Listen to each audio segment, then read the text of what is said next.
Begin by thanking Lynn Bartan and the A.P.E.X Speaker Series for this collaboration with the School of Business.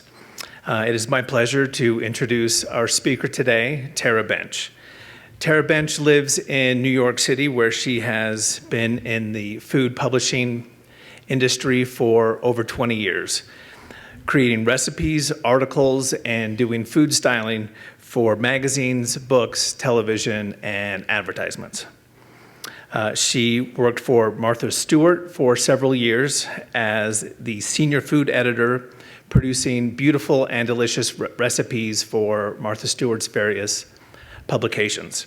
She worked for the Ladies' Home Journal for several years as the food and entertaining editor, where she radically elevated the magazine's style and vision.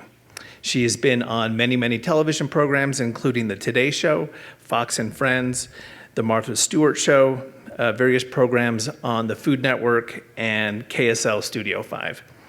Right now, her focus is on her blog, Tara Teaspoon, and she also consults for several food brands. Her blog focuses on recipes that encourage the modern cook to enjoy the creative expression and confidence that comes from cooking and entertaining at home. Her first cookbook, Live Life Deliciously, will be published this fall. Please welcome Tara Bench. Thanks.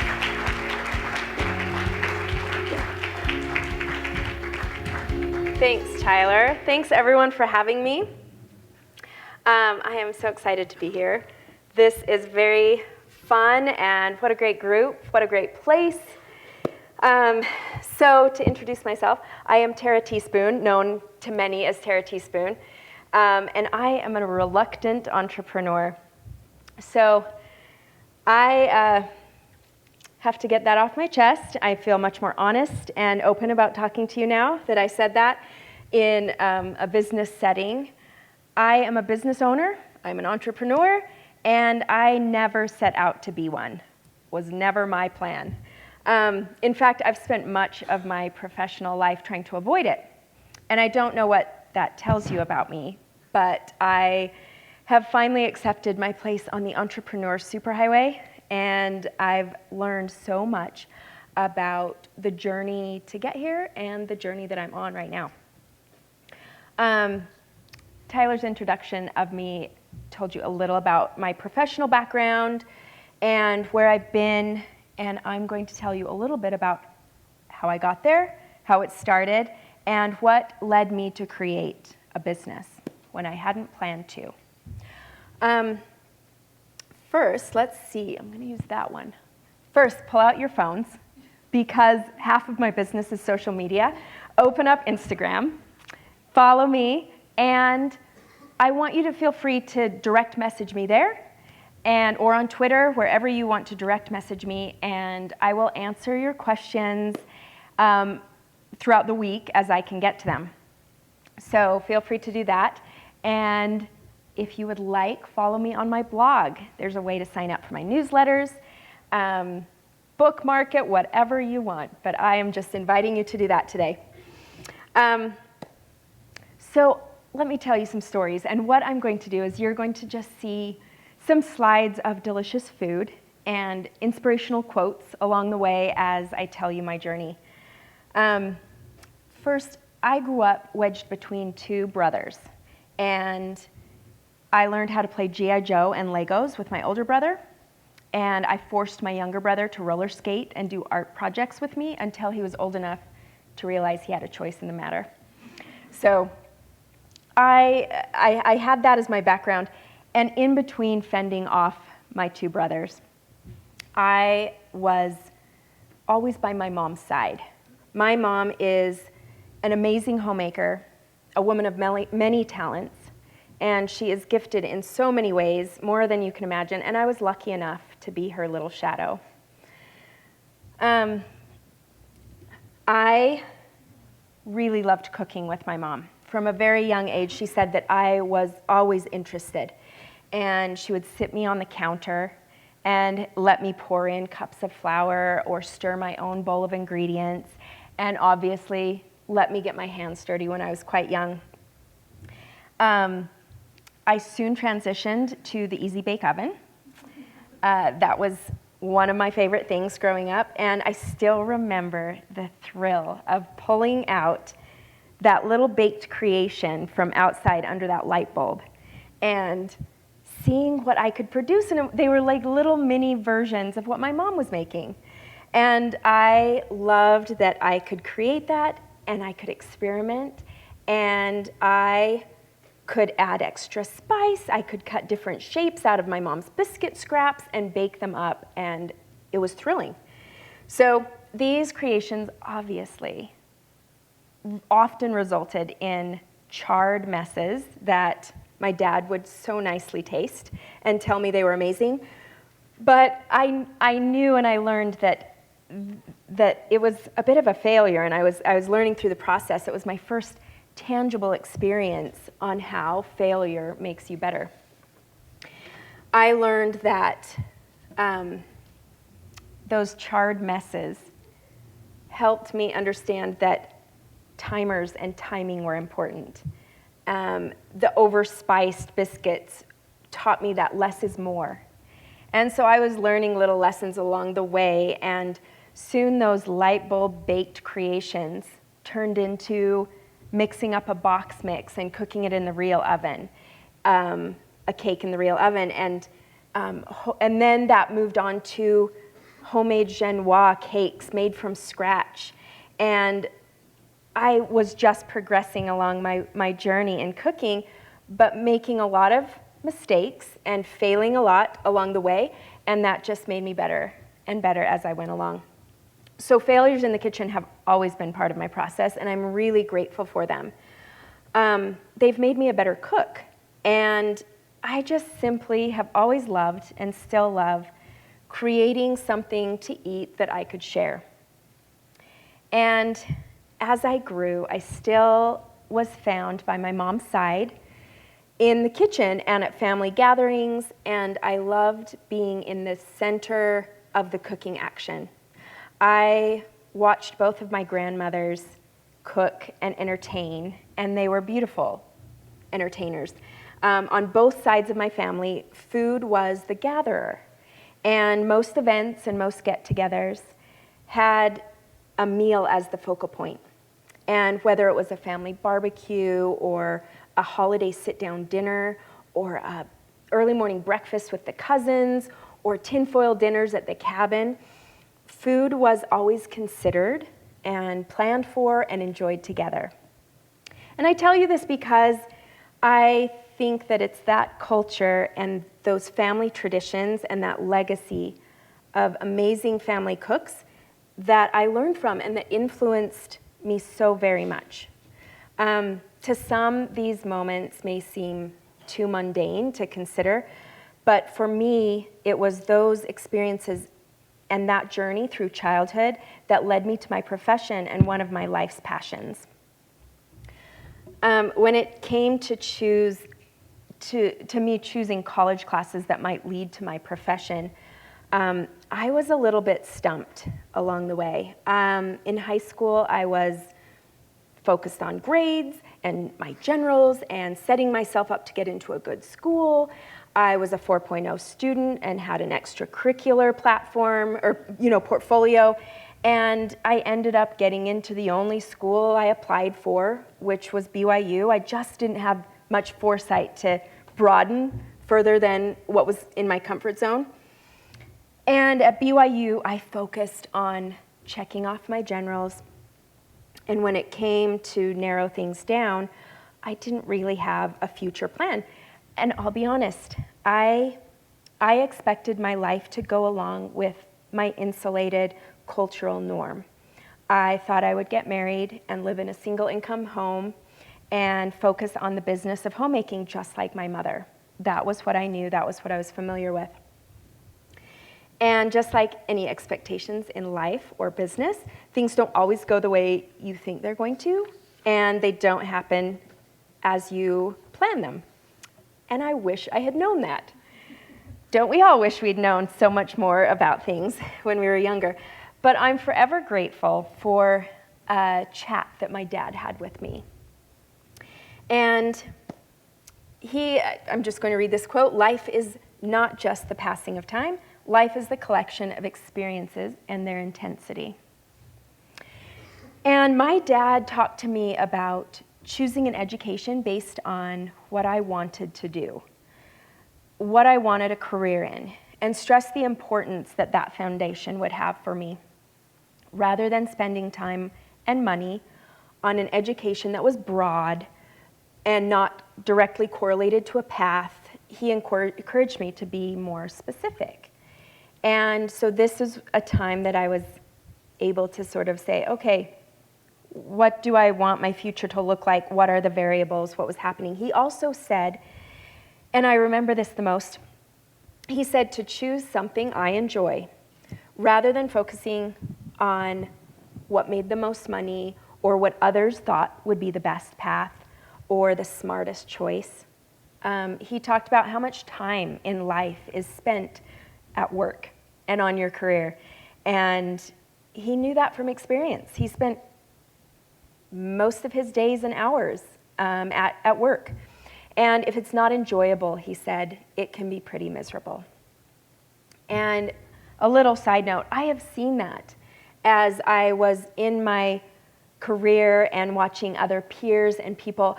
I saw attorneys leave their law practice and move into some creative career, mid-career, or change their paths, going from something they had gone to school for and coming to work at the magazines I was working at in a very different capacity.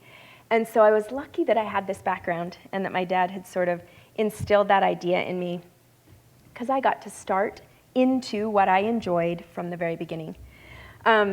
Many years later, when I was older, I shared this conversation that I'd had with my dad, with my brothers.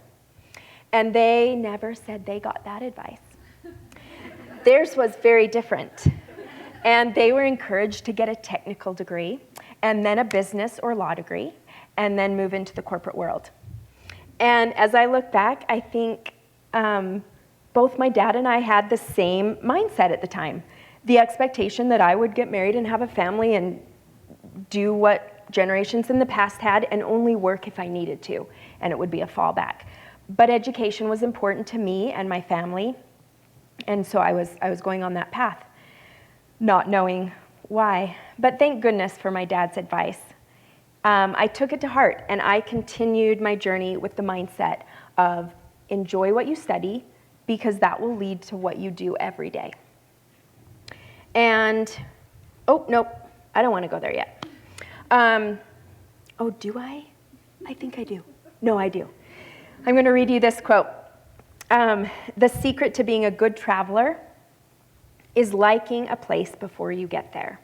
So as I'm talking about this journey, I love this little nugget of truth. And there's a journey in life that takes you places, and it's a collection of experiences. And so I want you to think about this. If life and business is a journey, how are you as a traveler?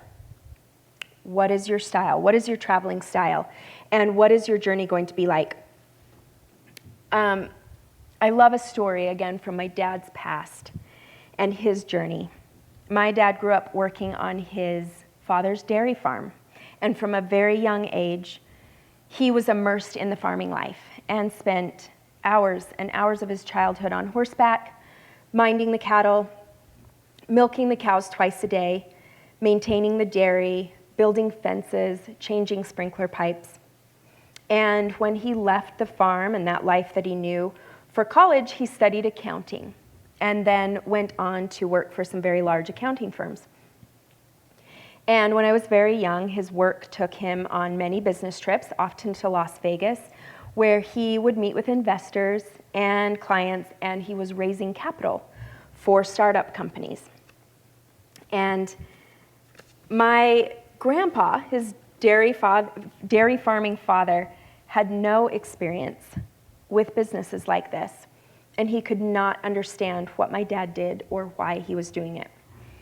And my dad would explain to him that he was raising money for companies, and my grandpa didn't understand why they needed money or why people would give them money.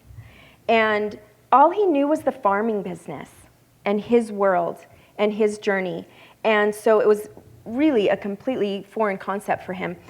And in fact, at one point he asked my dad if he worked for the mafia, because why else would he be going to Las Vegas and doing business? So, and he was serious. He didn't understand that my dad had ventured outside of his comfort zone and the world that he knew, and he'd created his own path. And my dad has always been a good traveler, taking opportunities in the unfamiliar and growing and learning from those experiences. His path was his, and it was not his father's. Let's see. It is good to have an end to journey toward, but it's the journey that matters in the end. In college, I chose food science as my major. That was as close to something that sounded like something I would enjoy. Obviously, I'd loved cooking my entire life, and so I thought, how great would it be to make that my profession? Guess what? Food science is not cooking. It's science. So after a few required chemistry classes were failed, I did some research and found a culinary arts major at Utah State. And so I transferred to Utah State, and there was the cooking. So I enjoyed the education. I didn't know what I was going to do with it, though, but I was enjoying learning it and seeing what was out there. I knew what I didn't want. I didn't want to become a chef or a caterer like a lot of my peers in that school. I knew enough to know that that wasn't the lifestyle that I wanted, but I still had that passion for cooking. And at that point, I got to make a traveling shift, change my travel plans. And I had to project myself into the future and create the next steps of my journey. This is me, my last year at cooking school. The culinary program at Utah State was very new. I was part of the second graduating class from that program. So as you can imagine, we were kind of guinea pigs in the program. Our professors and teachers were a mix of professors from the nutrition and dietetics college, as well as some chefs that they had hired. And the chef from the school commissary taught us some classes. He didn't know he was going to do that, but it was a very new program, very exciting, but we went through it kind of all not really knowing what was going on, but loving it and having a passion for it. And what I didn't know then, as this girl in this picture, was that I create the next steps of my journey by shooting for something in the future. And you get to ask yourselves at any point in your journey and your process, where do I want to be? And you can keep that dream in front of you, and you can take steps along your journey that will attract these things into your life that you want. And accomplishments will come, and successes will happen. And just like my dad not understanding, or his father not understanding his business, I have to tell you a little story. So as much as my dad encouraged me to go into something I enjoyed for my education and then move into a career and a job in that field, as I did, he didn't understand what I was doing. And so as I started working in food publishing and making food my profession, I remember him saying and worrying, oh, if you're a chef, if you're in the food profession, you know, you're going to hit a ceiling. You can only make so much money. There's only so many options. And he started to get a little worried about my future and what I was doing, and he didn't understand that world. And so it was sort of interesting to see that he was sort of having those same feelings his father did. Just, what are you doing? I don't understand this path and where it can lead. And I've realized later it was my journey and it wasn't his. And that goes for all of us. The road, all of our roads, the road may turn and other opportunities or failures present themselves. And when they do, you get to do this again. Like I just said, you get to ask where you want to be in the future, keep your dreams in front of you, and even when the wheel turns a little or a lot, that tiny progress that you're making going forward will turn into something big. These are some magazine covers that my food and my recipes have appeared on. The middle one is one that I made the food, and I was on set for that, and it's so exciting to see my food in publication and share that with people. I've always loved sharing that. And I love this quote: sometimes it's a journey that teaches you a lot about your destination. Drake said that. So thanks, Drake. We'll learn a lot from him. So the trail that I chose for the next part of my journey led me to Martha Stewart eventually. And how I got there was that I always loved cooking magazines. I loved food magazines. I loved looking at my mom's Martha Stewart. I loved Food and Wine and Bon Appetit and those magazines that were so popular at the time. And I would look at those and see the pictures of the food. And when it came time to say, hey, what do you want to do your internship in? What jobs are you going to apply for? I told a professor that I wanted to make the food in these pictures that I saw in the magazines. Who does that? Somebody makes the food in those pictures. And she was like, I don't know.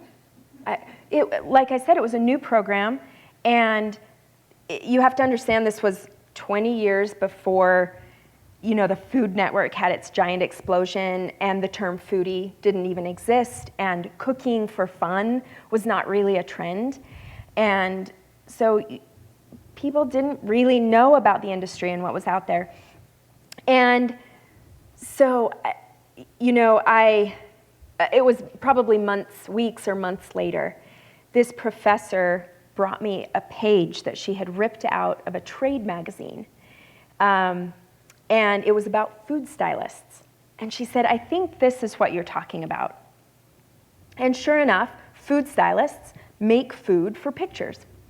Well, this article talked, because it was a trade magazine, it talked about food stylists that would use Crisco for ice cream and glue for milk, and, you know, kind of using these crazy tricks to make food look a certain way. And I thought, okay, I'm closer, but this doesn't make sense. Like, those pictures in these magazines don't look like glue and Crisco.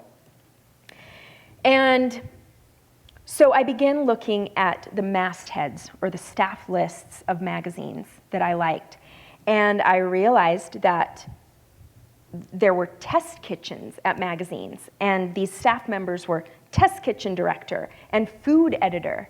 And I thought, well, that seems to be even a little closer to what I'm thinking about.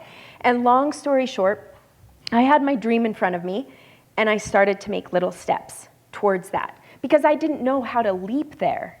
I didn't know how to make a big step towards there, so I had to start with these little steps.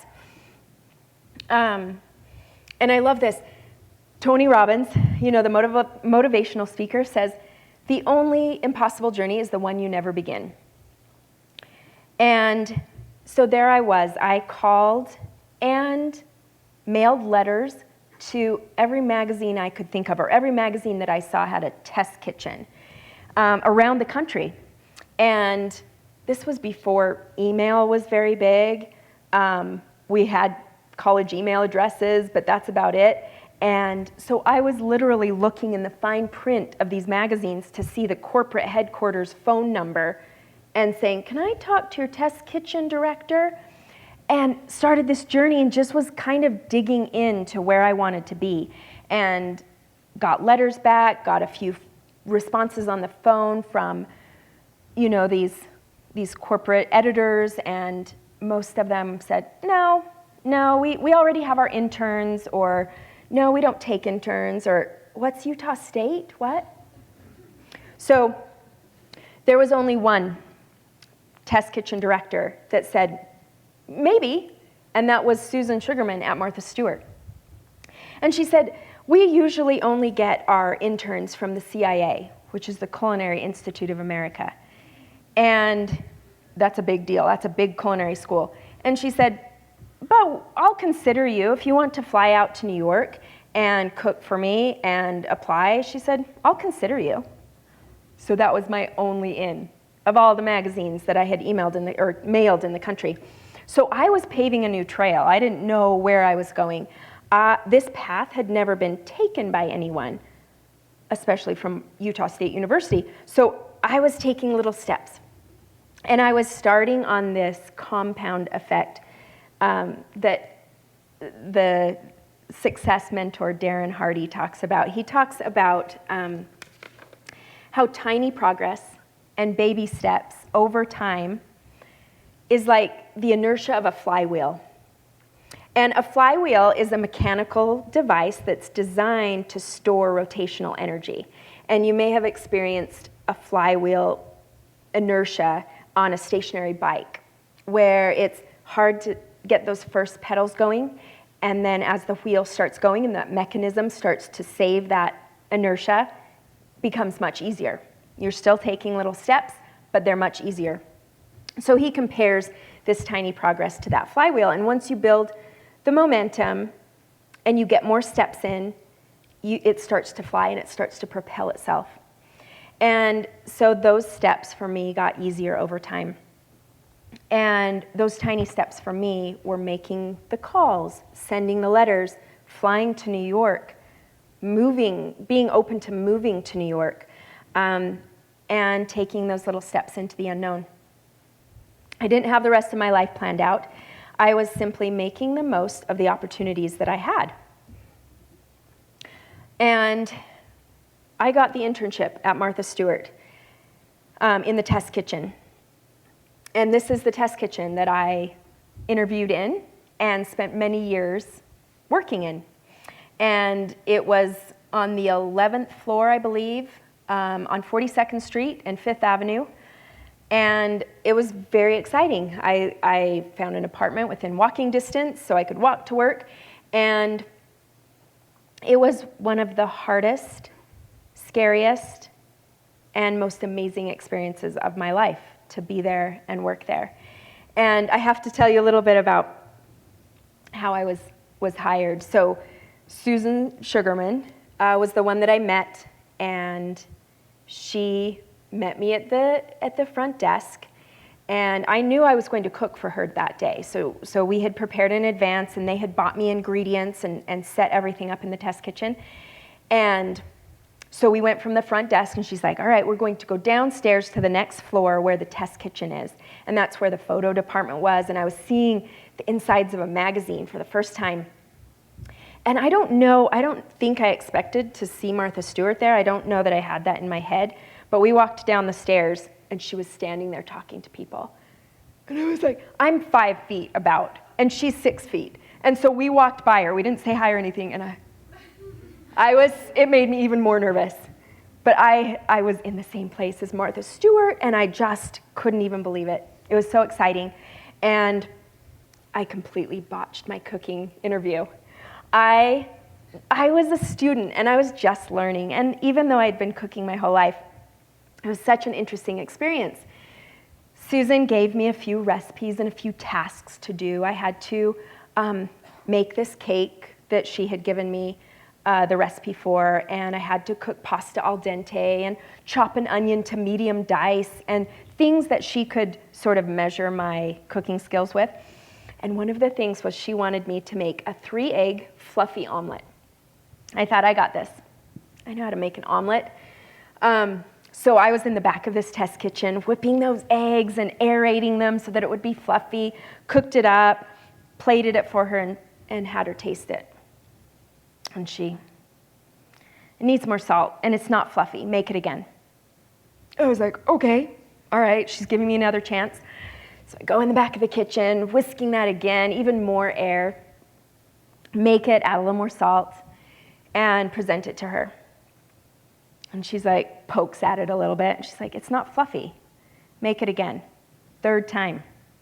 I mean, what boss lets you do that anyway? So I was like, third time. I've got to make this happen. Little more muscle into those eggs, aerating those eggs, gently putting it in the pan so I don't lose any of that air that I just whisked into those eggs, made the omelet. It looked the same as the first one. So I took it to her, and she's like, all right, whatever. You know, you can't make a fluffy omelet type of thing. And so, I finished my cooking interview, and we sat down, and I was ambitious enough to want to express to her, I wanted this, and I was willing to learn. And I remember telling her, I've never worked in a test kitchen. This is unfamiliar, but I want to learn what you want me to do, and if you'll just give me a chance. And she said, in her very serious New York abrupt way, she's like, well, you're a nice person, and I can see your work ethic. But, you failed this, you didn't know how to do this, I have to think about it. So I flew all the way back home without knowing if I had the internship or not. And first thing I did was I went back to my class of culinary school peers, and I said, you guys, how do you make a fluffy omelet? Totally messed that up. And almost all at once, they were all, you separate the whites from the yolks, you beat the whites up because whites aerate much better without the yolks, and then you fold the yolks in and make your omelet. I was like, oh, I should have known that. We had a class on that. I'll never forget that, is the thing. So if you want me to make you a fluffy omelet, it's going to be so fluffy. But a few days later, Susan called me and said, you can take the internship. You can come out and do the internship. And I remember knowing that, because I was a good and nice person on the interview and that I showed initiative, I'm pretty sure that's what got me in, not my cooking skills.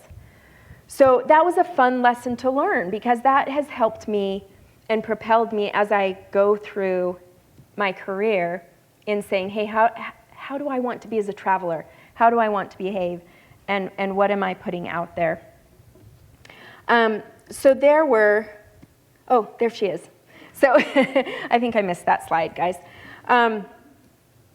So while I was there were so many tiny steps over those 6 years. And I spent a fair amount of time with Martha. When I first started at the company, it wasn't even public yet. So it was privately owned by Martha. And we were all essentially Martha's employees, like personal employees. And it was so exciting. I was able to be there for the IPO and see how the business changed. So many experiences that I was able to learn from and see how that went.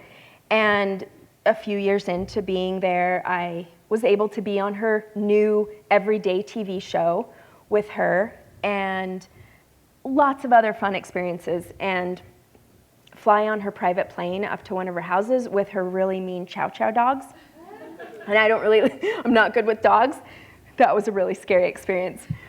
But it was fun, and I learned so much. I started out, obviously, assisting the other food editors with cross-testing their recipes. And cross-testing means you make the recipe again. Somebody that didn't create it makes it to make sure it works right, to make sure the timing is correct. So that's what I did as a junior person in the kitchen. I did a lot of grocery shopping, took care of admin responsibilities, and then I started to be able to create my own recipes, and I would assist the editors as they were food styling for photo shoots, and I learned food styling, and then I was able to food style my own recipes and create my own stories for the magazine that were then published. And so it was this progression, and eventually I was given the responsibility of overseeing the food content of the kids magazine that came out, and that was a new and different challenge, and creating recipes for that. And those tiny steps that I was taking really got my flywheel going. It felt almost sudden that I was a food editor at one of the most prestigious magazines in the country at the time, working alongside some of the most talented editors, designers, crafters, gardeners, writers, and photographers at that time in that magazine publishing world. And friends, I thought that was the end of my journey. I thought that was it. I thought, hey, I've hit the top, and how great is it that all my hard work has paid off, and I'm done. I'm there. And I wish I had known I had barely gotten started. I left Martha when I realized I had hit my potential there, and I had sort of hit that glass ceiling, and she went to jail, so I left. But no, she went to jail and came back before I left, but it was an interesting transition to see how that corporation and that company changed. But it was my time to move into another journey and go outside of my comfort zone. And so I spent the next few years freelancing and being a contract worker and working for myself. I had created fantastic connections with photographers and producers in the business. And those photographers passed my name around to art directors and other producers, and I spent the next few years staying very busy with jobs through referrals. I didn't need to market myself, and so that flywheel that was going, that I had put in motion at Martha Stewart, served me very well, and it kept me going.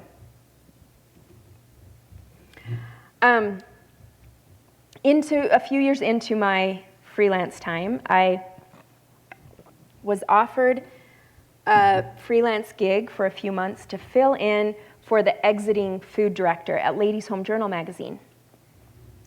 And I didn't know too much about Ladies' Home Journal magazine. It was one of those women's service magazines like Good Housekeeping and Family Circle and Red Book and the things you see, the magazines you see in doctor's offices or on your grandma's coffee table. And so I said, sure, I've been a food editor. I know I can fill in. And those few months turned into many months, and they ended up liking me, and I liked them, and I thought, I think I could get back into this, having an office and a test kitchen and not working from home and being a freelancer. And so I had a fork in the road of my journey, and I had the opportunity right then to say, where do I want to be? And how can I keep projecting myself into the future? I had a choice to stay stagnant and stay where I was in my comfort zone and let that flywheel slow down, or to take a very hard and scary step again and put myself in this new position. And I did. And as the food director at Ladies' Home Journal, I was able to apply what I'd learned from my previous experience. And again, I knew what I didn't want. I knew at that point what kind of a manager I didn't want to be because of managers that I had experienced. I knew what kind of a mentor I wanted to be because I had had some really great mentors. And I took all of that into this next experience. And as the editor of those food pages, it was one of the largest circulating magazines in women's service at the time. And there are in the past a group of women's service magazines that were called the Seven Sisters. And they were many of the ones that I just mentioned, Good Housekeeping and Better Homes and Gardens and Ladies' Home Journal. And there were 7 of them. And many of them, Ladies' Home Journal was one of the first, and it was first published in the 1800s. And so it had a really long legacy. And then I think it was either Good Housekeeping or Better Homes and Gardens that was published at the beginning of the 1900s. And so they were women's service magazines, and they had quite a legacy. And that's probably why all of our grandmas read them. But as the industry changed, as trends changed, Ladies' Home Journal needed to change and morph into something new. And that was an exciting time to be there. I was able to create recipes and cook in the test kitchen and manage my own team. And I learned a lot about branding and doing something different as that industry changed. Just a little side note, this is a fun sort of example of the progression of the visual part of a recipe. So if you can see over on the side, those donuts on set, they've got blocks of wood under it just to get the lighting right, and you don't see that in the next picture.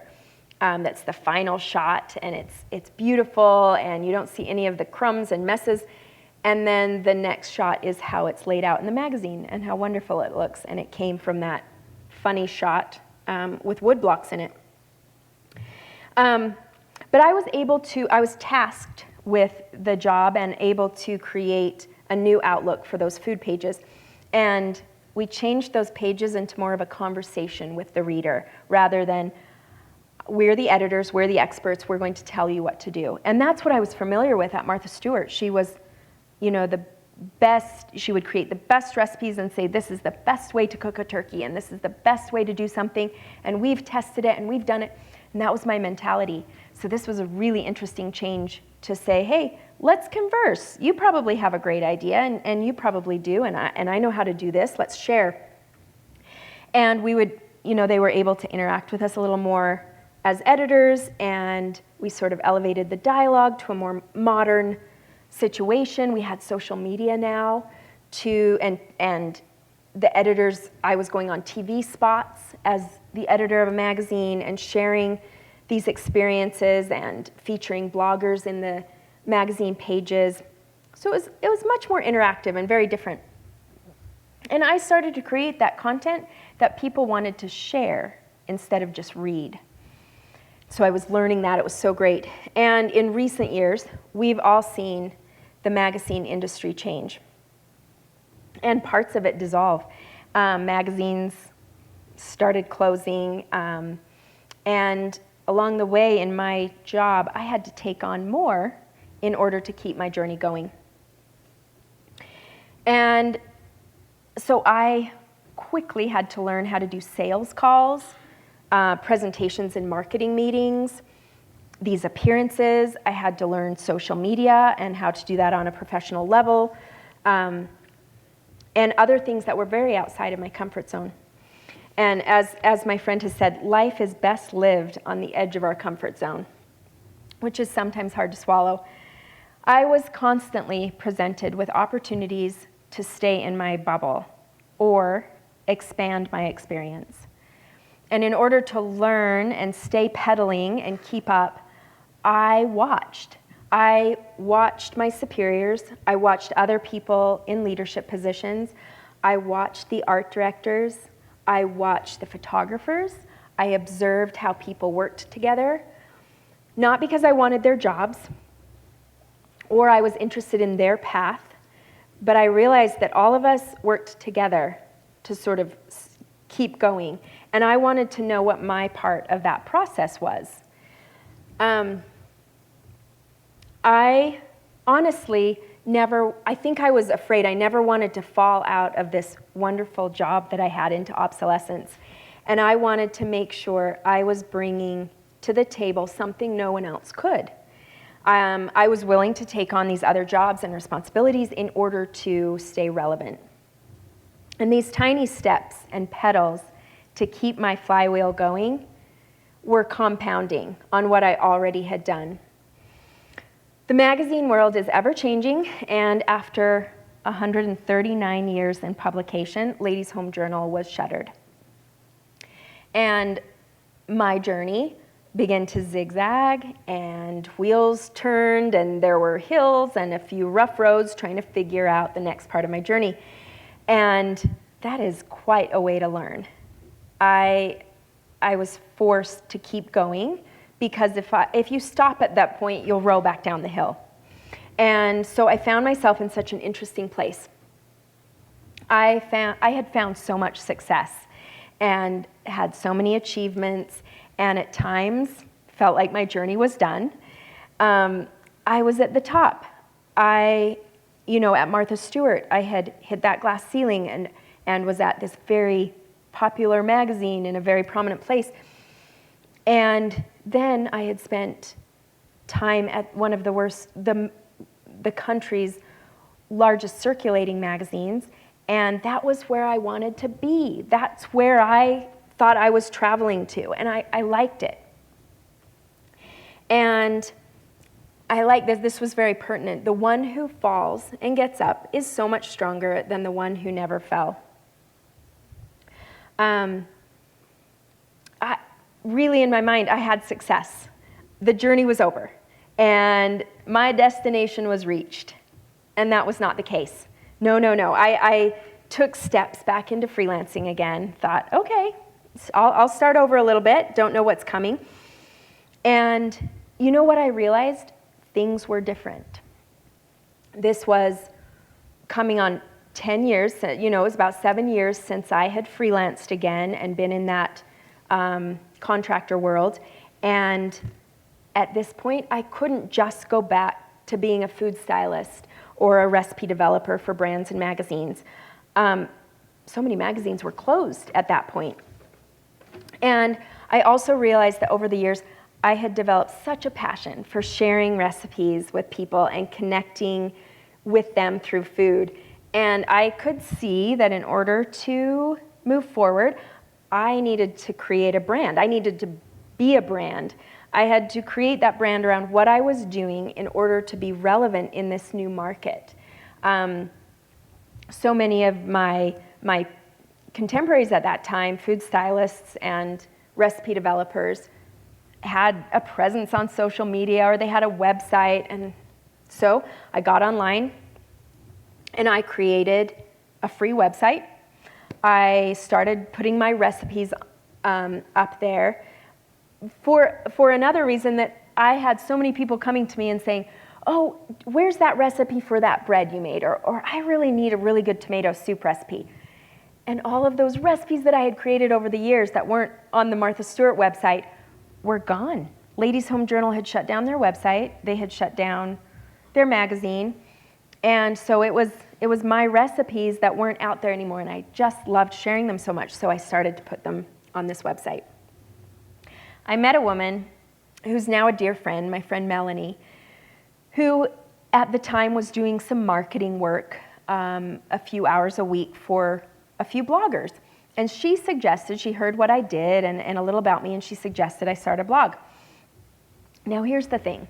As an editor at the magazines, I had worked with bloggers. I had commissioned them to do stories and pieces for the magazine, and I watched what they did, and I thought, I would never want to be a blogger. That just does not look like something I would want to do. I'll never be a blogger. And so I literally said that many times, and as Melanie said this, she was so kind in gently educating me on the fact that this blogging world that I was pretty unfamiliar with could actually be a lucrative business. And she invited me to a blog conference, and I went with her, and I learned some things. My eyes were open. It was a new world. It was a new business that I didn't know anything about. And I saw some potential, and I wanted to stay open to new opportunities. And so I came home and I built a bigger website. It took me a long time because I had to teach myself how to do this. When I was an editor, we had a web department, and so I never had to learn these things. And so I had to teach myself. There was a lot of YouTube videos and a lot of articles I read. And so I slowly was building this presence. And I kept telling her, I'm not a blogger, I have a recipe website. And I truly think I was afraid to fail. I was comparing my journey to others, and I was letting my flywheel slow down because I wasn't projecting myself into the future.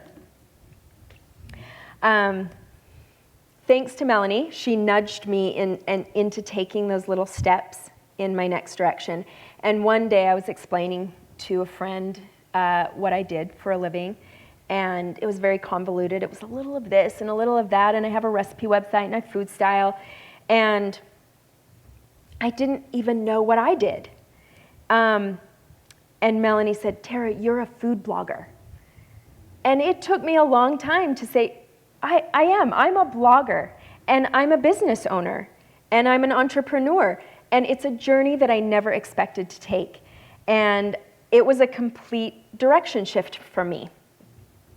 And so now I know more than I ever cared to know about search engine optimization, keyword research, website themes, servers, Google Analytics, 1099 tax forms, S-corps, digital marketing, ranking authority, conversion rate optimization, bounce rate, link building, and email marketing.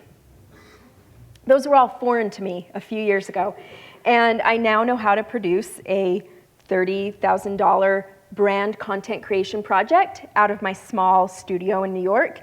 I know how to pitch national TV shows for appearance opportunities. I have recently learned that I can write a book. My cookbook's coming out this fall.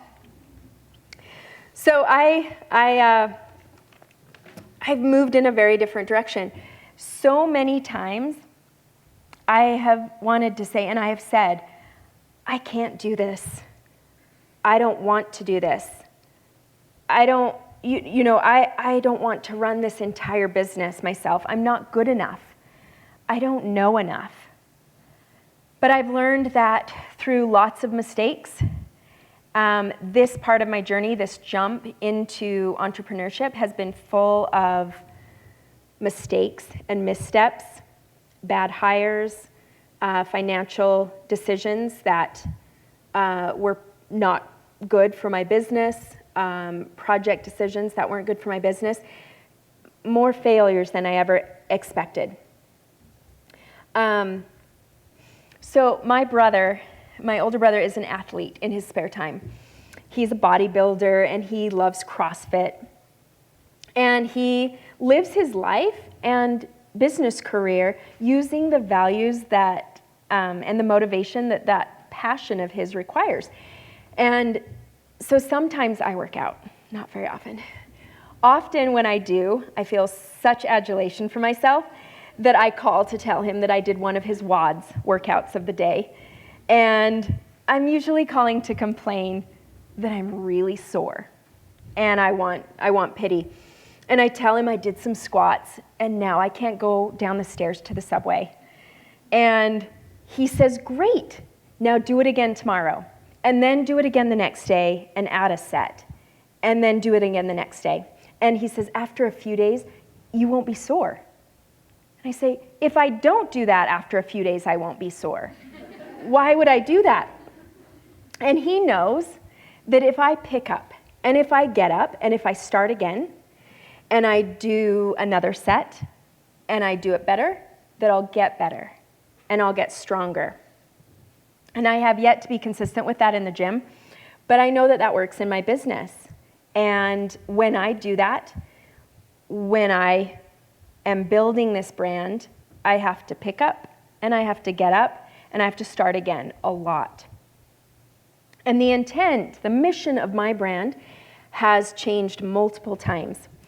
A plan didn't even exist when I started my business and my brand. I only knew part of what I wanted to do and what I wanted to accomplish, and I moved forward with that. And if I could give you 2 bits of advice that I've gained from my journey, one would be keep your eyes on your own journey. No 2 people have the same situation or path, and yours will be yours, and you will do things no one else has to get where you want to be. And the second thing, is be a good traveler. Leap confidently and powerfully into your life and your business. Success comes one extra set of squats at a time, one tiny step or pedal at a time. And my flywheel is moving, and my future and vision is changing constantly. And I want to leave you with this quote that hung in my house growing up, almost my entire life, and a quote that I truly believe in and reference often. If you always do what you've always done, you'll always be what you've always been. So I invite you to take that and run with it. And thank you so much for having me today. That is my story.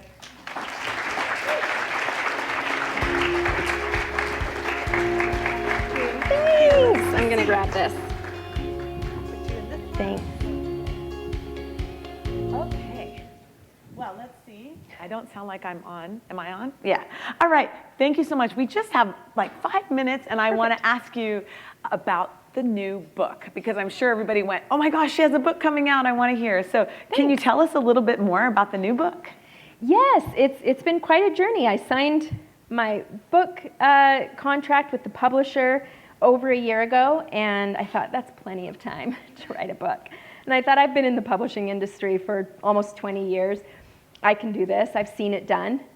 It's been a hard process and a really big learning experience, but I'm so excited for it. And as many people who write books say, it's my baby, and it's going to launch in the fall, and it's part passion project and part sort of marketing tool for my brand and my business. But I'm excited. It will be very much like the things that you see on my blog. It's recipes for every day that anyone can cook, and impressive recipes, maybe stuff you'd cook on the weekend. So it's a mix of everything. Cool. Thanks. And we'll have a chance to continue our conversation. We're going to be on the radio, and we'll have the podcast and all of that. But just a couple little questions before everybody heads out. Well, I love that you talk about the resilience of becoming a businesswoman, really in anything, becoming an athlete and all those kinds of things. Are there other traits because it seems like when I hear your story, I think about ambition and resilience and almost a dogged pursuit of learning. Would you say that those are the traits that really have propelled you forward, or are there other traits that you think have contributed to your success? Good question. I think those are some of the traits that stand out. I think it was things that my parents instilled in me, things that I learned from my mentors in my various jobs and things like that. And what I didn't talk about a lot was there was a lot of downtimes and a lot of, life things that I went through. And I think those traits helped me get through those. And I learned, as they applied to life, how they were applying to my business. So I've learned along the way that those things are what propelled me forward. And I have failed many times at reminding myself, Tara, get up, start again. It's okay, you can do this. And as I mentioned, I often have those feelings of failure, and I'm not good enough to do this, and I'm comparing myself to others. And so, yes, I think different skills and traits and motivational things help me at different times. Yeah. They'll help me get through those life struggles, and then I'm off on a new path with my business. Right. So yeah, it's interesting. Cool, thank you, I love it. You also are in position and have been in a position to hire quite a few people. And I know we have lots of people in the room, getting out into their first jobs, second jobs. I was curious if there were any traits that you found in the hiring that were particularly stand out? Thinking to our students of the things that they should really be honing. Good question. I've made a lot of hiring mistakes, hiring people that maybe I got along with well and overlooked their skills, or went with somebody that I could afford more. Their rates were a little more affordable to the place I was in my business. And yes, so something that I've learned is I really appreciate when people price themselves as what they're worth and not underprice themselves. And that's hard because you don't get those quick entry-level jobs. But I have found that if I will look at them and say, they know they're worth this, that their work shows that.